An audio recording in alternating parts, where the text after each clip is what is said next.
Awesome. All right, here we are, Isaac Savage, here with NZ Fighter on Fight Chat. I am pretty lucky here today. I've got the sole candidate from none other than Clinton Tudor. He's representing New Zealand, the only guy from the South Pacific on pretty much the toughest apprentice show ever, ONE Championship. For those that don't know, this is the chance of a lifetime. You could win up to $250K, a job offer under the tutelage of Shatri Sidyong Tong, who is the CEO of ONE Championship. Other than that, Clinton is an entrepreneur, an ex-extreme pro athlete, a Muay Thai practitioner. I've seen a few videos myself. And he's also increasing the awareness in the fight game here in New Zealand. He's got his latest offering, which is called Combat Gym Unlocked. We'll be talking a lot about that today, but welcome today, Clinton Tudor. My guy, Isaac, thank you so much for having me, bro. I appreciate it. Hey, look, I know you've been on an absolute tear at the moment. You've been back in New Zealand for a little bit, but let's just rewind back. How did it all start for you? Bro, into martial arts or into kind of entrepreneurship or entrepreneurship? Let's start off with entrepreneurship, and then that will lead into the martial arts side. Yeah, man. I guess like I've always just been really interested in doing things a little bit differently. I think for me, entrepreneurship is all about taking something that's existing, looking at it, and trying to find a new way to do something that's already been done. That's kind of it. Like entrepreneurship for me just represents, innovation is on one side, and then, telling lots of people about it on the other side, which is the marketing. So innovation and marketing. And I've always been interested in BMX racing. I grew up racing BMX, a small town, and traveling the country and then later the world with racing and representing New Zealand. And one thing for me that I always turned to was, telling the stories about what was going on when I was out there. So, I always use my camera basically. And my camera is kind of like a passport into other people's lives. And it was just cool for me to document what was going on, throughout my own race career and all my friends, what was going on for them. And later on in that life, that sort of led me to, after university, that led me through to launching my own publication, which was called X Up. And it was, it's pocket size for extreme athletes on the go. And it was an advertising revenue model. But the key to it in 2001 for us was building a database of like-minded individuals and building a community around that database. So it's kind of revolutionary. This is sort of before social media, which is a lot easier to build communities now. But we realized very, very early on that it was important to build loyalty and to provide exceptional value. And that value is in the form of, entertainment and education. So yeah, we got into that really early on, man. Just fast forward. I was like about 24 when I exited out of that. And then, started traveling over to Southeast Asia to spread my wings on the photography and commercial photography side of things.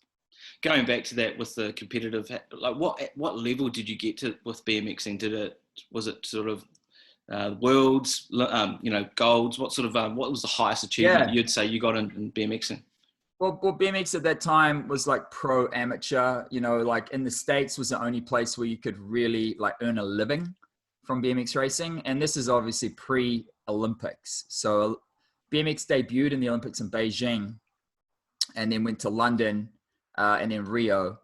And so, I was already out of the sport by that stage, in terms of my competitive career. And so for me, it was just more like traveling the world, obviously world ranked, and then, current, plenty of New Zealand titles and North Island titles, Auckland Champs titles, traveling to Australia a lot, representing.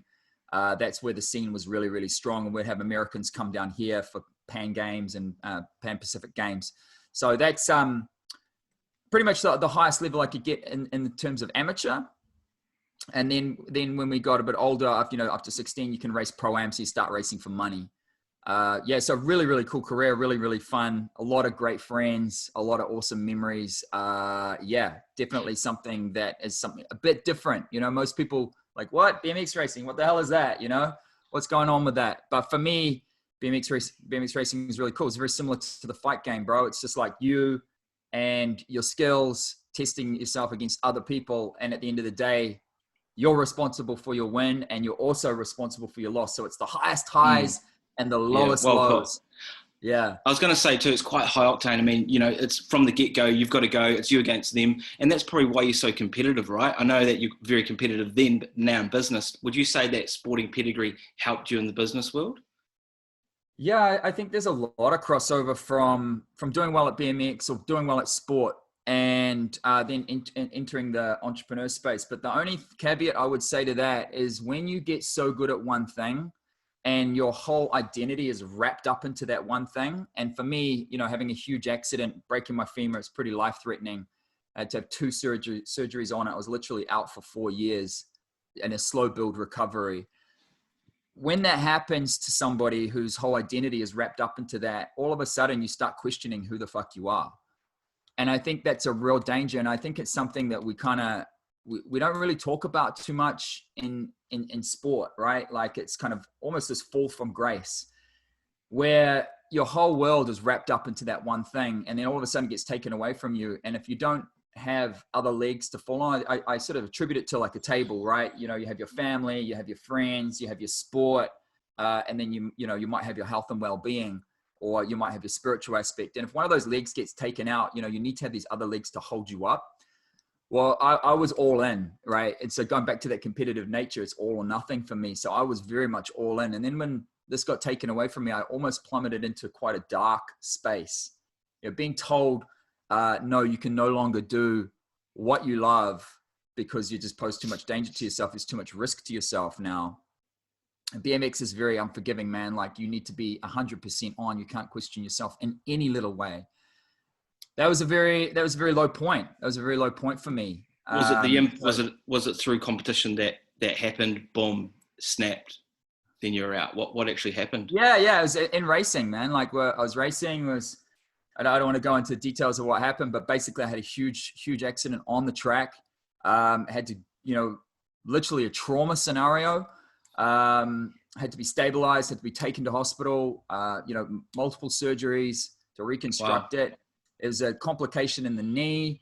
And this all happened on the track. So it was like a death blow, you know?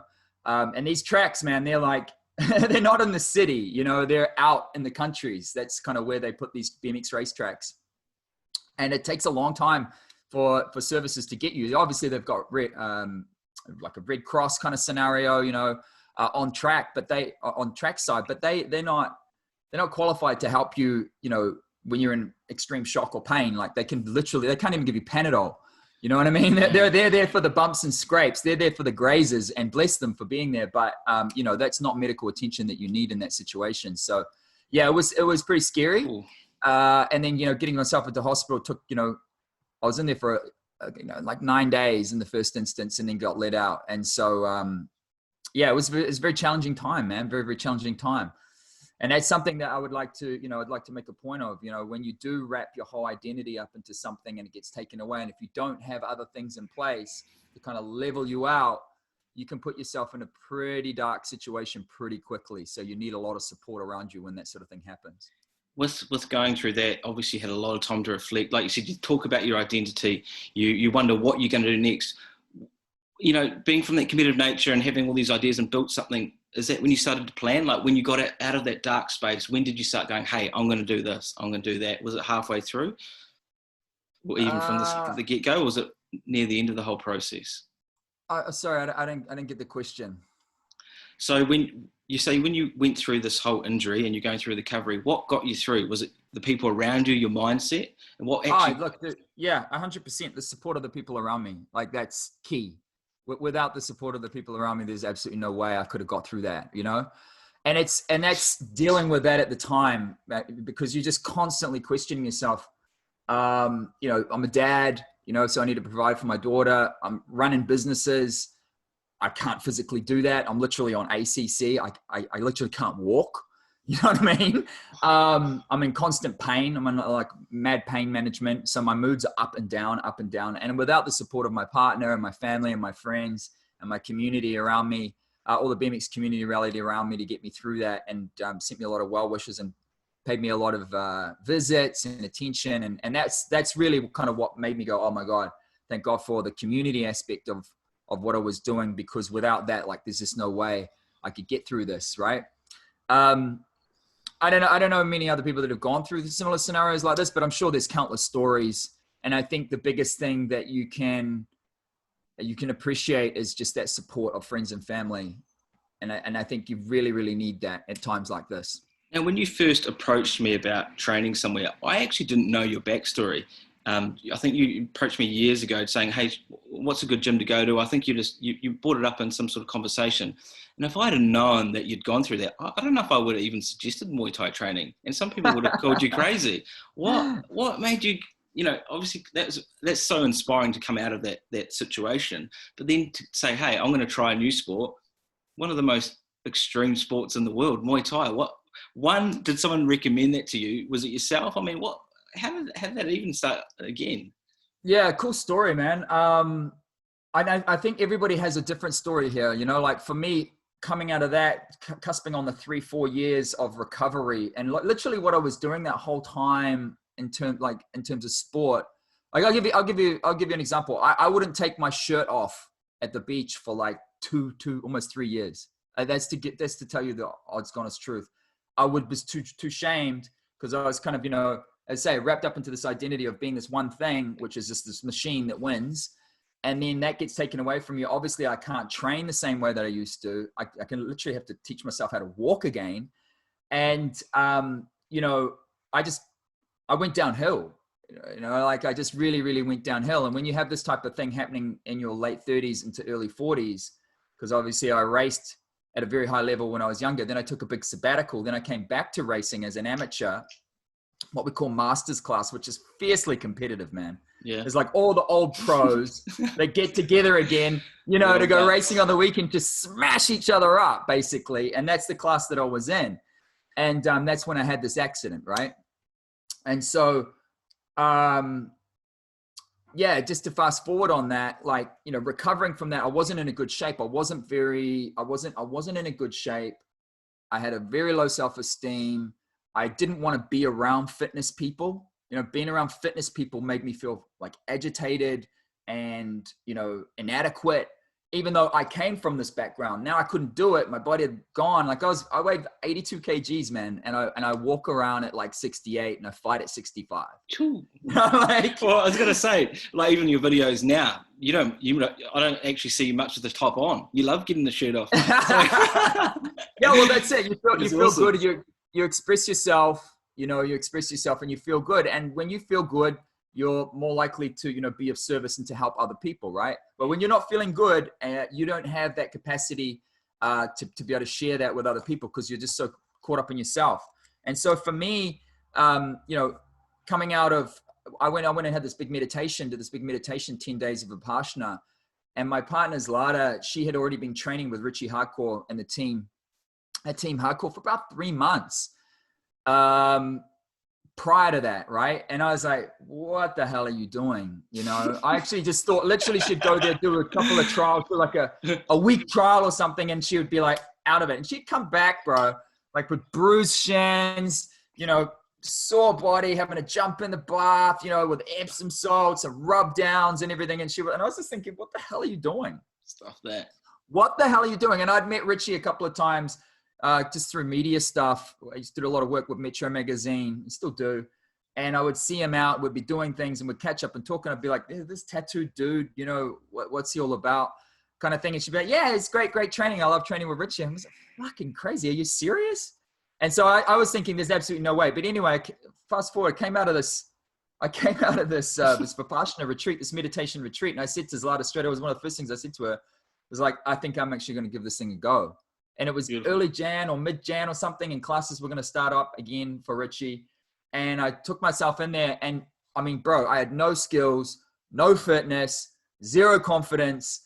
But just the way that Richie runs his classes and the people he attracts into his team just made it really easy for me. They were just really supportive from the get-go. I mean, I sucked. I had zero combat experience. I was like an absolute worst of the worst. And what made it even more difficult to coach me was I kind of was quite opinionated and kind of loud, Well, I'm going to be honest. I did see you training at the start, and to see you now, mate, I ain't going to mess with you, bro. Like, you're a machine in there now. But you know what? It just goes to show the pedigree, your mindset.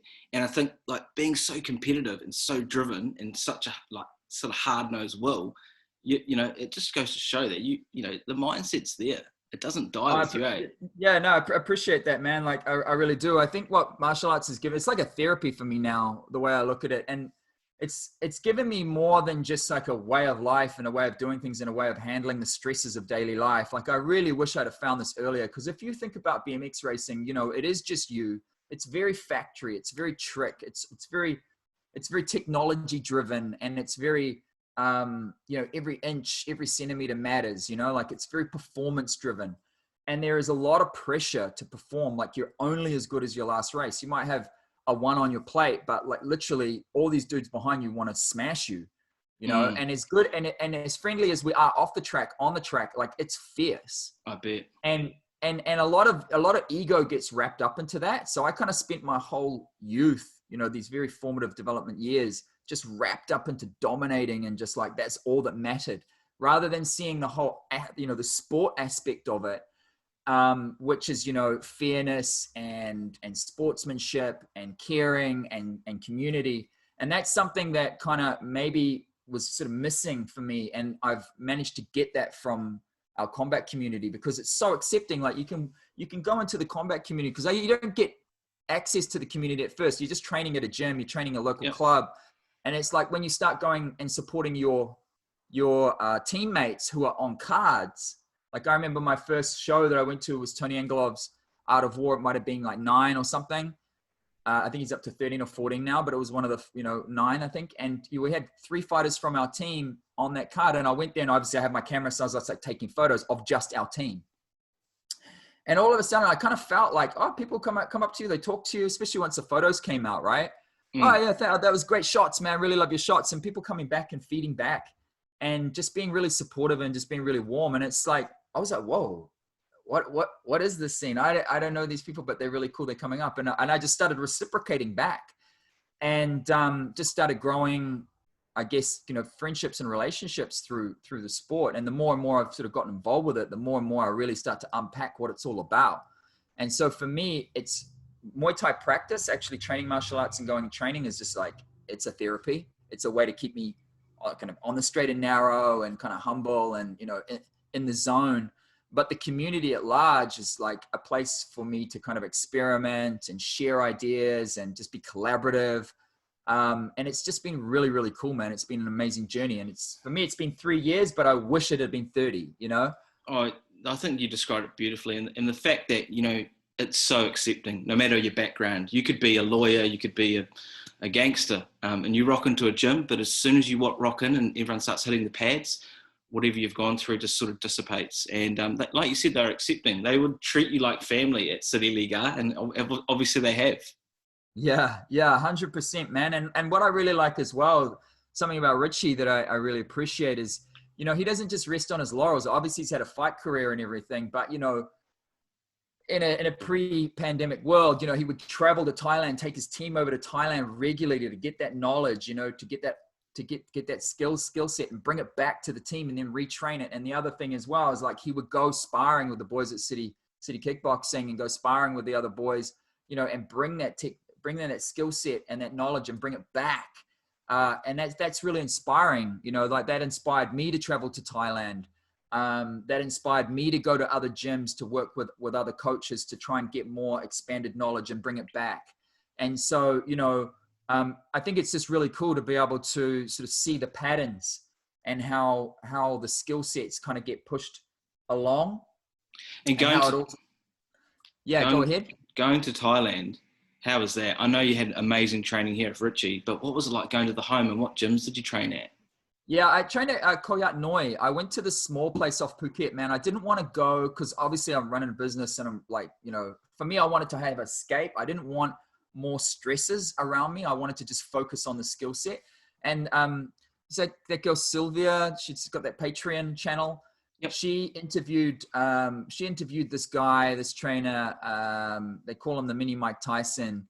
And he's at Koh Yat Noi. And I was like, oh, I really like his style. It's like this Muay Mutt style. You know, I really want to go there and train with this guy. So I went there, and it's just this tiny little island, man. Like, literally could walk around the freaking thing. Beautiful gym that overlooks like the water. It's all sort of on a jetty, and it's just picturesque and beautiful. And that they train people for the fight there. So their whole fight promotion's on the island, and then they take their fighters over to Phuket. And I said, well, that's the place to go. Cause I didn't want to go somewhere that was like a supermarket kind of gym. Yeah. I wanted to go somewhere that was like a small family gym. And I liked this guy's style. Hulkin is his name. And I liked his style. And I thought, well, that would be kind of cool. That might suit me. And yeah, I mean, the training is so hard. You know this, bro. Yeah. Like, and Richie kind of said to me, he said to me, bro, like, you got to like tamper down your sparring, you know, you got to like be more chill. You know, cause I mean, this was early days. I was maybe 6 months or 9 months into it. Still just not the right attitude, right? Like I still hadn't quite accepted what it was. Cause I always had a problem with authority, I guess. So like having a coach or a head figure was just like weird for me. So it took me a while to catch on to it. And Thailand literally beat it out of me, bro. Like I was just like, I got my beans every day. You know what I mean? Well, you would have been getting beaten by 13, 14-year-olds, but that's totally normal because I've had 300 fights. 100%. Yeah, it's a very different scene, and you know, just the people around you, like they're just on a very different like wavelength, right? So, but the environment kind of corrects you, right? It took me a little while, but I think by about week 3, like I was starting to get it, you know. So then when I came back, I was even more kind of determined and kind of had that firsthand experience. And I kind of then could really appreciate what Richie was saying to me because I got to deal with it on an experiential level, not just like on an intellectual level. And I really felt what he was trying to teach and with his coaching. And I was like, okay, man, that's it. I submit, you know what I mean? Like, you're the coach, you're the boss. I'm going to pay attention. And I was rewarded for that. I was rewarded for that change in attitude and adapting myself and, you know, following through and trusting in the process, because a year and a half later, I think it was, or around about that time, I got to have my first fight, and Richie took me to my first fight. And, you know, that was just a real experience, to be honest, bro. Like, over 40 years old, stepping into the ring for the very first time, was zero combat experience, you know, before I started training. So I didn't even have anything to fall back on. No real technique, but because of Richie's training and because of just following the process, you know, managed to get the result. And it wasn't the fact that I got my hand raised, bro. It was more just the fact that I went in there, that I was safe, that I had a good time, that I got to test my skills against a worthy opponent, a guy I'd been training for 5 years more than me, who was, you know, is his first time too. Shout out to Jason for the grassroots shuriken shows, because I think that's such a rad platform, bro. Like, it's so cool.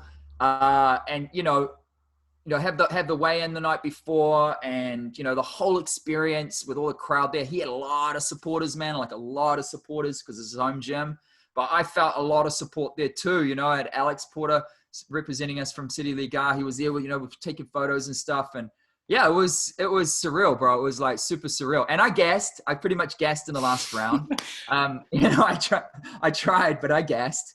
But I learned a lot, and it was so cool. Yeah, just honestly, just one of the best experiences of my life. One thing I always love asking fighters is, especially after that first fight, you know, if you want to do it again. And even though you were exhausted, it was a crazy experience, you would do it again. You did jump in again after that? Yeah, I've just intensified the sparring. I think that's that's all I've done now. I haven't had another fight since then, bro. Like, and then the COVID thing happened, so it kind of blew everything out. Last year was a real asterisk year for promoters. But you know, I train every day, and what I really focus on now is just being really efficient, trying to be as efficient as possible. I'm training at the moment with Tommy Gunn of Evolution. He's just come back from Thailand. He was one of the founders of the Powerhouse Gym. Nice. Over there. So yeah, like he's just setting up a small shop, bro, at the moment, and we've got maybe about sort of eight guys, a couple of fighters in there. He's got a fighter on Hemi show, which is in Waihi next week. So that's 8-man. John Bucky's on that. Jesse's on that. Yeah, it's gonna be fireworks, bro. I just can't think of everybody else that's on it, but it's gonna be epic. And so he's got his fighter on that. So, you know, having him in there training really hard has been really good for the culture. And as I say, it's like brand new Evolution Muay Thai. Do check it out. If you're down on the Sunny Bay, hit pads, Papamile Beach. It's beautiful. I've got a few mates out there. I'll definitely be coming out there for a jam. It's a place to hang, bro. Come and spend some time with us too, because that's where I'm kicking it right now in the Mount. It's absolutely beautiful. So it's a great scene, man. It's a great scene. Now, you just mentioned last year, COVID. that's a beautiful segue into ONE Championship. Now, if you don't know what ONE Championship is, you're pretty much living under a rock. Anyone that's from Asia would know of the MMA organisation. It's one of the largest, literally, in the world. I saw so many people apply for that, guys from around the world, ladies as well. It's a massive organisation. Where did you see it, and where did the journey begin for appearing on that? Zlata, what are you up to? Zlata, my supportive partner, supporting me in life, supporting me in business, of course. Couldn't be where I am today without her. That's a fact. Which you would see Zlata around a lot of the fights. She's very much involved, which is cool. And trains. Where did I hear about it? I think maybe just on social media, I think. I'm not sure. Probably, I think. Were you just like, I'm doing it? Or were you like, oh, did someone have to nudge you? Or being who you are, you're like, this is me, I got this. And originally I was like, yeah, this is me, cool, let's do it. And then I was like, you know what, I don't know sure if I want to do this. And Zlata was like, no, you have to do it. I'm like, I don't know if I want to do it. Do it. You know? Yeah.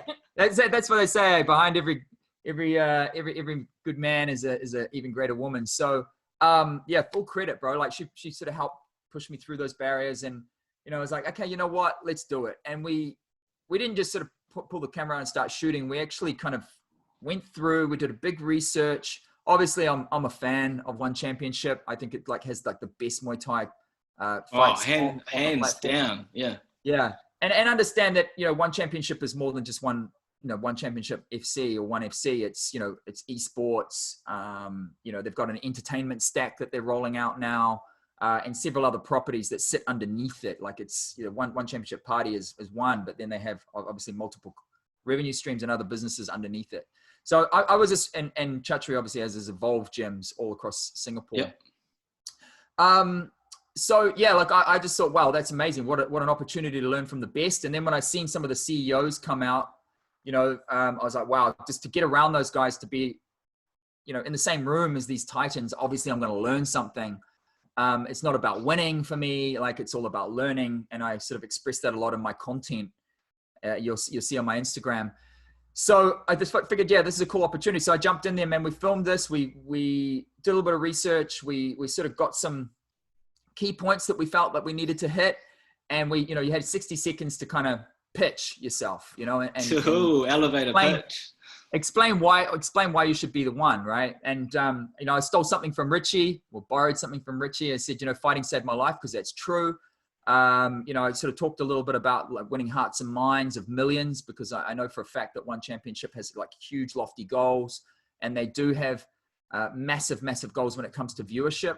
And, winning the hearts and minds together would be amazing. And it's kind of what the sentiment that I talked about. I mentioned a little bit about attrition. The fact that I've had, some pretty major setbacks, but I've come through those setbacks, and that through coaching and applying myself, I went to my first fight, which was a huge experience. Yeah. And I just sort of said, any challenge you can throw at me, just bring it on. Like I'm happy to rise up to challenges. And that was sort of the sentiment about what I talked about.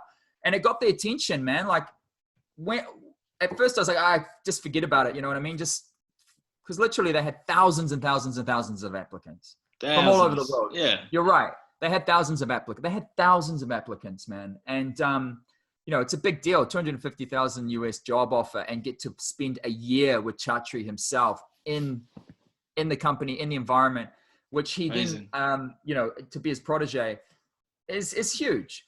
So I just thought, well, yeah, let's do it. So we got it, as I say, submitted it, forgot about it.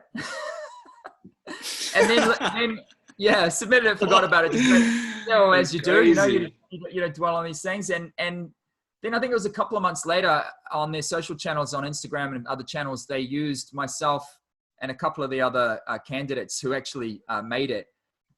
They put them in and made a promo because the submissions were still open. So they made a promo and they used part of the clips from our submissions to make their promo. And I thought then at that point, I'm like, oh man, there must be something here. Do you know what I mean? Like there must be something. But then of course COVID hit and everything got pushed back. Do you know what I mean? Like, because originally we were going to be going over in 20, it's about halfway 2020 was supposed to kick off. I think August at that time. And everything just got pushed back and we didn't hear anything. And obviously, we all we all sort of went into lockdown and we had all those situations that we were dealing with ourselves. So, you know, thinking about TV show is the last thing on your mind, right? It's like, you're not thinking about no TV shows. You know, the problem at hand is a lot bigger than a TV show. So, you know, we're just busy doing our thing, and we had to diversify and pivot our company, you know, because Interlike is a fan engagement product which relies on physical activation. So we help leverage sponsorships which is my company, Interlike. We help leverage sponsorships for, you know, sporting organizations, retail, you know, sports media, entertainment, and basically they have activations, and we have sort of a photo marketing product that gets put in there, but it's physical. And then it turns into digital, into social, and we collect data and analyze that. And that's the benefit to the client. But because we couldn't do any physical activations because there is social distancing, we needed to pivot, and we needed to pivot quick. And so we came up with, you know, a contactless activation piece, which we had to redevelop. So I was busy working with development teams, and then, you know, going to market with that. And, you know, obviously all the sales and marketing processes that are involved in that, and, you know, everything that goes with that, right? Taking it to market. And it was successful, and it was good. And so we were really busy doing that. But what was going on for me at the same time during COVID, which I have to say is a bit of a blessing, is we actually started coming up with some other ideas too, man. Like, one of the ideas that we came up with is this Combat Gym Unlocks, which is, it's really like one of the fights that I'm looking at right now that I'm taking up is helping the small gyms across the country keep their doors open, and not just like, not just sort of, you know, survive, like fuck surviving. I'm talking thriving. I'm talking like really, really, you know, making sure that they're oversubscribed and making sure they've got lots of good quality paying students into their gyms. And that's what's been interesting about working with Tommy here down on the coast is, you know, I've already started applying some of this stuff, and he's seeing results of it. So it's very promising. But anyway, during the lockdown, this is one of the ideas that we got. So I invested a lot of money and time and energy into learning how to coach and how to develop, you know, online products. And namely, you know, sort of follow along, or partly done for you video, video learning, basically, right? So, you know, 4 or 5 modules, you know, with 3 or 4 sort of lessons in each, and you sort of go through it, and you go from point A of not knowing bugger all. And I'm picking Instagram at first because I think there's a massive white space and opportunity for gyms to do really, really good social media marketing with Instagram, because, man, if you're not there, you're missing out. 100%. There's a fact. Yeah, 100%. You're missing out. Everybody goes to Instagram to check out who you are and what you're about, what your culture is, before they even go to your website. It's a fact. You know, all of those things need to be ticked, but yeah, Instagram's a big white space. So I've been developing all these modules, and during the lockdown, I got really inspired and excited about that, right? Like, and started doing a lot of research and a lot of upskilling myself in education. And then, yeah, so before I'd even gone to ONE Championship, so fast forward, because we're jumping around a little bit here, but during lockdown, I started the first of the video interviews with the production team. And these interviews, dude, are literally, they're all about trying to figure out who you are and what you're about. And you can't hide in these interviews, man. Like, you need to be authentic and congruent with who you say you are. And you say one thing in a 60-seconder, but it's another thing to this to be unpacked through a 1.5 hour, 2 hour interview that you're having with a production who are, you know, they understand what they're looking for. They know the characteristics and who you need to be in order to, in order to be able to represent your country and represent yourself on a show like the Apprentice ONE Championship Edition. So these two things are running all in parallel, right? During lockdown. You are a multitasker. Males aren't usually good at that. Well, you know? As I say, it's not just me, dude. Like, it's a team here. It's a team that gets you to the top, right? So you got to give credit to your team. And so, you know, it's more than just us. So were there some moments though where you were just like, oh my God, I just can't handle what's going on? We just always quite level-headed. Not really. No, not at all. Because of the COVID scenario, and because of like just slowing down a little bit and sort of getting some elevation and looking at what's really important, you know, like starting to actually really dig into what matters. That made a big difference for us. So for us, COVID was a big blessing, man. Like, we shot to the beach and we just spent time, and the lockdown was a good thing for us. We actually got an opportunity to slow down and reflect. And then, you know, we knew that if we do all the work during this time, we'll come out actually in a better place. Like, obviously we took a massive hit financially.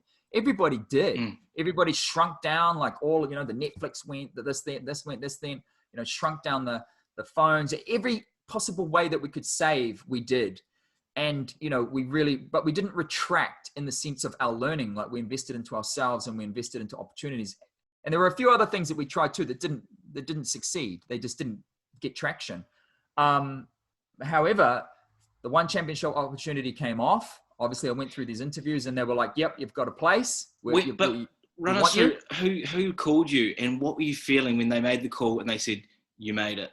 Oh, that's so ironic. Actually, we're going to be posting that within the next week. You'll see what happens. Okay. Looking forward to it. Yeah, so stay tuned onto my Instagram, Clinton Tudor, or just search Combat Gym Unlocks. I'll pop up there. If you're not following me, you should, because I'll follow you back, especially in the fight game.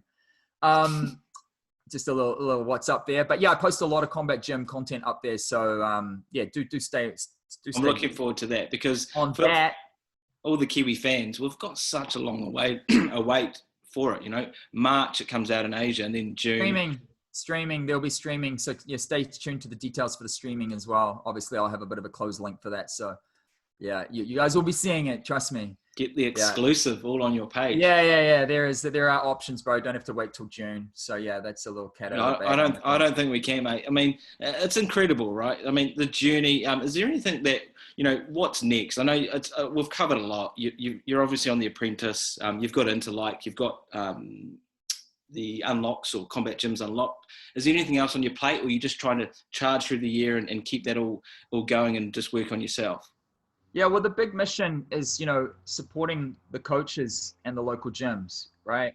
Because we're under attack. We're under a threat from, you know, your 9 rounds, you know, to a degree, your F45, although I'm not sure that gyms really, our combat gyms, Muay Thai and MMA really compete against that, right? But to an aspect it does. You know, U-Box is coming into town. You know, they're doing great things, Danny Green and Aussie. They've got about 30 odd outlets over there. They're starting to move into New Zealand. And these guys come with big budgets, man. Like they come with big budgets. They come with dedicated social media teams, dedicated marketing teams. They understand the value of what they bring. They're very deep in their niche and they go after it aggressively in your region, you know, and they take potential students away from you and they funnel them into their thing. And, you know, I could have fallen victim to that. If Zlata hadn't had the experience with Richie and I was looking for something, because I was searching, going to the gym was boring for me, you know, going for big long walks, because I couldn't do that much with the state I was recovering from the accident. So I could have fallen, I wouldn't say, you know, victim to this. I could have fallen victim to this advertising or marketing and come across it and gone, you know what, let's try that. And then I would never have found this combat community. Would you say these F45s, the U-Boxes, are almost like the Taco Bell, the KFC of yeah, it's more of a supermarket kind of, hey, but they understand what they do and they do it really well. You know, for someone who's busy and you know, stressed out or whatever, you know, 45 minutes of just blast is perfect for them. They just walk in, they don't have to really engage with anybody. They just go through the circuit while it's open. They don't need to book a time or have a specific time. So there's no stress about making this time or that time. They just turn up in that window and they go get the job done. You know, but to turn around and say, you know, you're going to learn how to do Muay Thai or you're going to learn how to combat sports and things like that. It's not true. You're not going to learn that. And that, as I say, only comes from working with these, you know, if you're a good coach or not, right? And in the game in New Zealand, I've seen any good coaches, they're really good at delivering the result of what they want to do in terms of you getting fit and getting strong and, you know, developing the warrior mindset and getting into martial arts. And they do that very well. I just think a lot of them don't communicate those values and that output very well. And I think that some people just need a bit of help because not everyone's used to being able to talk about themselves. And it's not actually about talking about yourself. It's more about talking about the outcomes you're getting for your students and having them talk about it on your behalf. And there's formulas and ways and methodologies and frameworks to do that. And that's kind of partly what I unpack in the course, right? So it gets easier and easier. So you're not kind of going, what the hell am I going to talk about? Because that's, you know, most combat gym owners are like, oh, my wife does that for me, you know? Yeah. That's something that's for influencers. That's for chicks on like blow up inflatables. That's not really for me. You know what I'm saying? But actually it's becoming more and more and more and more important, you know? And 100%. It's like, If you're not there, you're leaving a lot of opportunity on the table and you're missing out. And these students potentially going to these other places with bigger budgets and just louder mouths. But yeah, really understanding what your values are and who you are and what you're about, and being able to talk about that in a meaningful way that connects and resonates with people who are looking for some sort of solution, because I was looking for a solution. And if I hadn't had this experience with Zlata already training and then coming to me and then me saying, yes, I might have gone to one of these other places. I'm just talking about this as an example.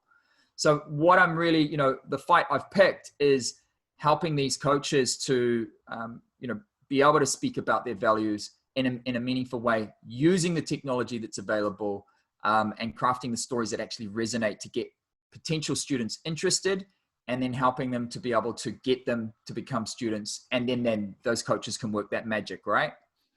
And get the outcomes. You're right. Look, regardless if it's health, fitness, or mental health, everybody needs a bit of coaching. So I think it's fantastic what you're doing in the fight sport. I think it's needed because, yeah, as we know, the fight sports coaches and gyms at times are very generous, almost too generous for their own good, and it's probably good time to crack down on the business side of things and start exposing and marketing themselves.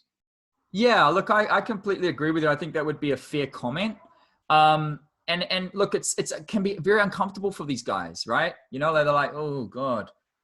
They don't want a shameless plug, right? You got to shameless plug yourself sometimes. Well, I think you need to focus on the outcomes and the feeling of the outcomes. You know what I mean? And I think that's important. And it's like, people are not comfortable talking about themselves. I think it's more comfortable they're talking about the outcomes. And if you can talk about the outcomes and talk about your unique way of doing things and what's special to you, like there is enough room for everyone to thrive. The same as the promotions, the fight promotions. It's another thing that I think is something that needs to be sort of looked at and considered, because there are more assets than just selling tickets. You know, these guys have IP, these guys have incredible entertainment that can be shared. And now, thanks to, you know, these big platforms like ONE and UFC and these types of huge platforms, you know, combat sports is becoming a bit more of a household name. And, you know, maybe that early stage family are thinking, okay, Tommy, Johnny, you know, he can play football, or maybe we should think about putting him into a little bit of martial arts. You know, like Karate Kid made karate famous in the 80s. Now, you know, guys like Israel Adesanya and UFC and those from ONE Championship are kind of making these combat sports cool and interesting to kids. And it's the kids that kind of put the pressure on the parents. But I think it's a big education piece that needs to happen. And people go, oh, education is expensive. Well, actually, education is very available. And I think that's what I'm trying to help coaches do, is to be able to speak their stories, find easy ways to do it so that it doesn't take up too much time, but delivers results for them.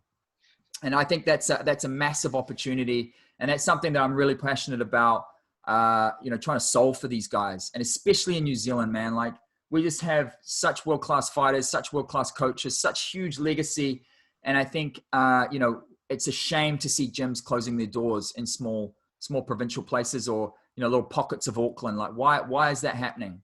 You know what I mean? That should not be happening, man. We can't lose that knowledge. We can't lose that legacy. We can't allow that to happen. So that's the fight I've picked.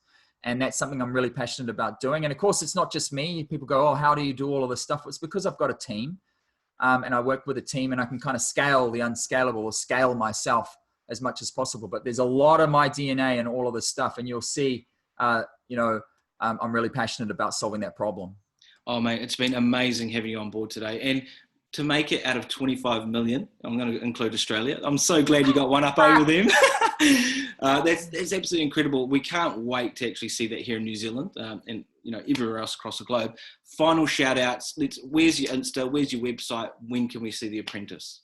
Yeah, cool, man. Look, I mean, just hit me up on Instagram. It's kind of where I'm spending all my time right now. Like, obviously working really hard on that for the coaches, and really working hard on that for the small promoters, making sure they use Instagram in a great way.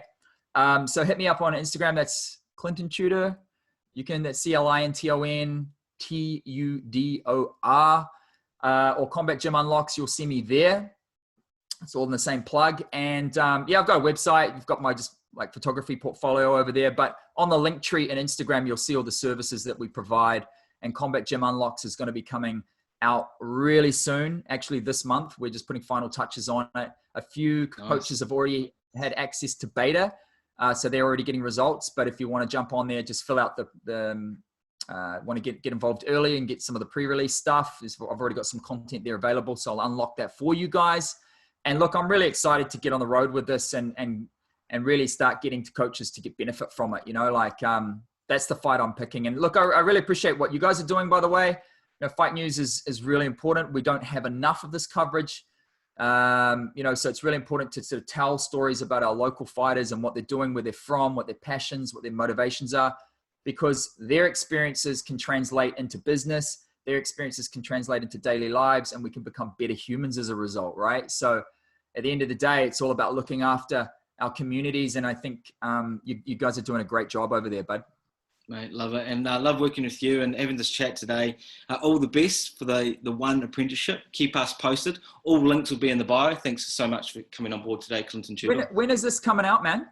Probably the next 4 days, 3 days. Oh, cool. Well, I do want to put the plug in for Richie Hardcore's Level Up. It's a coaching. How can we forget? That's in a couple of weeks, right? Yeah, like I think it's not this weekend because we're all going down to Arena Wars. The Jackals Club are putting that on. Shout out to all the fighters out there. I know we've got Alex Sorensen from Team Hardcore on there. It's going to be amazing. That'll be a good fight. Two 4-man weight division, 60 and 64. That's going to be crazy. Got to be there. So yeah, that's this weekend. But then next weekend, we've got Hemi Show on the Saturday, the 4-man, as I talked about. And then the next day, the Sunday, is Richie Hardcore's Level Up. And this is a coaching sort of workshop for coaches, because, you know, his whole thing is that coaches are pillars of their community, you know, the people, their leadership. And, you know, as I say, coaching and Muay Thai and combat gyms, they attract all sorts of people, but the environment is what kind of corrects people, right? If they're 100%. True to themselves, the people will be true to them and the environment corrects. So a very important role for coaches. So yeah, definitely get the details on that now that this is coming out this week for Level Up in Auckland. I'll chuck that bio in the link as well. Thank you. I appreciate that. Thank you so much for your time, man. I really appreciate it. Hey, have a good training session tonight. We'll chat soon, eh? I love your work. Thanks, you, mate. Cheers.